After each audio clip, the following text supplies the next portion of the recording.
ইহঁতি পথাৰত মাছ নোপোৱা হ'ল নহয়, মাছৰ দোকানত বগলী আহি গ'ল।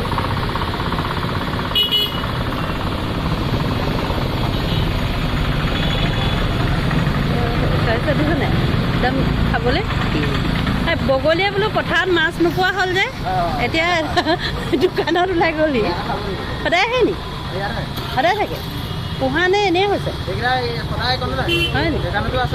অঁ অঁ কণামুচৰি, এইটো কণামুচৰি, সেইটোহে বগলী।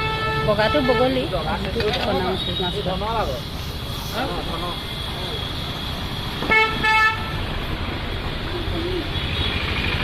অঁ এইখিনিতে থাকে চব বগলী, এনেও আগলি বাঁহতে থাকে, এই গছজোপাতে থাকে চাগে। অঁ হয় আকৌ চোৱা সেইটো